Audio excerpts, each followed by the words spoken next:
Hello my dear family members, అందరు ఎలా ఉన్నారు? బాగున్నారా? మేమైతే చాలా బాగున్నామండి. సో ఇవాళ అయితే నేను ఒక మంచి ఫేస్ క్రీమ్తో మీ ముందుకు వచ్చాను. అండ్ ఈ క్రీమ్ ప్రిపేర్ చేసుకోవడం కూడా చాలా ఈజీ అండి. అదేంటో ఇప్పుడు చూసేద్దాం. సో దానికోసం నేను ఒక బౌల్లో ఒక 2 స్పూన్స్ రైస్ అండ్ 1 స్పూన్ శనగపప్పు తీసుకున్నాను. సో దాన్ని అయితే ఒక 1 టైం అట్లా వాష్ చేసి ఒక 4 అవర్స్ నానబెట్టాలి. ఆ రైస్ శనగపప్పు 4 అవర్స్ నానబెట్టిన తర్వాత ఇలా అవుతుంది కదా, దాన్ని మనం ఒక మిక్సీ జార్లో తీసుకొని మిక్సీ పట్టేసుకోవాలి. ఆ వాటర్ అనేది పారబోయకుండా ఇలా దీనిలో వేసి మనం మిక్సీ పెట్టేసుకుంటే ఆ అడుగున రైస్ అండ్ శనగపప్పు కొంచెం ఫ్లేవర్ ఉంటుంది కదా, అది కొంచెం మనం పక్కన పెట్టేసుకోవాలి. ఇలా వాటర్ పోసుకొని వడబోసుకున్న దాన్ని మనం ఒక బాండీ పెట్టేసుకొని దానిలో వాటర్ పోసుకొని అండ్ స్టవ్ పైన పెట్టుకోవాలి. అది స్టవ్ మాత్రం మీడియం ఫ్లేమ్లో పెట్టండి. ఇలా మనం బౌల్లో మాత్రం ఎప్పుడు కలుపుతూనే ఉండాలి, ఎందుకంటే అది బియ్యం పిండి కాబట్టి గడ్డలు కట్టేస్తుంది కదా, అందుకే మనం ఎప్పుడు కలుపుతూనే ఉండాలి. ఇలా కలుపుతుండడం వల్ల ఆ క్రీమ్ అనేది మంచి ఫ్లేవర్గా వస్తుంది. మీకు చూస్తుంటేనే అర్థమైపోతుంది కదా, ఒక మీగడలాగా ఫామ్ అవుతుంది క్రీమ్ అంతా. సో మనం కలపకపోతే మాత్రం అది గడ్డలు కట్టేస్తుంది. సో ఇలా కలుపుతూనే ఉండాలి మనకు క్రీమ్ అయ్యేంత వరకు. సో చూస్తున్నారు కదా, ఇలా క్రీమ్ అయిన తర్వాత స్టవ్ కట్టేసుకొని బౌల్ అనేది పక్కకు తీసుకోవాలి.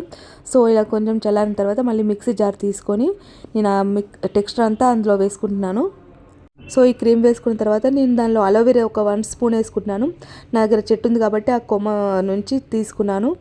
సో మీ దగ్గర ఇది అవైలబుల్ లేకపోతే ఆ షాప్లో ఉంటుంది కదా అలోవెరా క్రీమ్ అనేది, అది తీసుకొని దానిలో కలిపేసుకొని ఒకసారి ఇలా మిక్సీ పెట్టేసుకుంటే మనకు టెక్స్చర్ అనేది ఇలా వచ్చేస్తుంది. ఇలా ఒక బౌల్లోకి తీసుకున్న తర్వాత ఈ క్యాప్సూల్ చూస్తున్నారు కదా, దీన్ని ఒక ట్యాబ్లెట్ తీసుకోవాలి అండ్ రోజ్ వాటర్ తీసుకోవాలి. సో ఈ క్రీమ్ అంతటికి ఒక క్యాప్సూల్ సరిపోతుంది. ఇది ఎందుకంటే చాలా బాగా పనిచేస్తుంది ఫేస్కి అనేది, ఒక మాయిశ్చరైజర్ లాగా పనిచేస్తుంది క్యాప్సూల్ అనేది. అండ్ రోజ్ వాటర్ కూడా చాలా మంచిది, మీకు అందరికీ ఐడియా ఉంటుంది కదా. సో ఈ క్యాప్సూల్ అండ్ రోజ్ వాటర్ వేసిన తర్వాత మనం ఇలా కలుపుతూ ఉండాలి. అది మనం ఎంత బీట్ చేస్తే దానంతా ఫ్రెష్ క్రీమ్ లాగా వచ్చేస్తుంది. సో చూస్తున్నారుగా, అప్లై చేస్తే ఏమాత్రం క్రీమ్ లాగా అనిపించట్లేదు, ఏదో జస్ట్ ఆయిల్ రాసుకున్నట్టుగా ఉంటుంది కదా. సో ఇంతకుముందు మనం వడబోసే ముందు ఆ క్రీమ్ ఉంది కదా బియ్యం పిండిది, అది తీసుకొని మనకు ఒక స్క్రబ్ లాగా పనిచేస్తుంది. సో అది కూడా మనకు వేస్ట్ అయిపోదండి, ఇలా మంచి స్క్రబ్ లాగా పనిచేస్తుంది. మీకు ఇప్పుడు కనిపిస్తుంది కదా ఫేస్ వాష్ చేసిన తర్వాత ఎంత బాగా రిజల్ట్ వచ్చిందో. ఇలా స్క్రబ్బింగ్ అయిపోయిన తర్వాత ఈ క్రీమ్ చూసారా ఎంత బాగా అయిందో.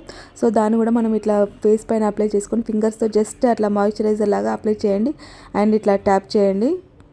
సో దీనిలో మనం రోజ్ వాటర్ వేసాం కనుక మంచి స్మెల్ అనేది వచ్చేస్తుంది. క్రీమ్ కూడా చాలా బాగా పనిచేస్తుంది. మీరు కంపల్సరీగా వాడండి అండ్ నాకు కమెంట్ చేయండి ఎలా వర్క్ అయిందో ఏమని చెప్పేసి.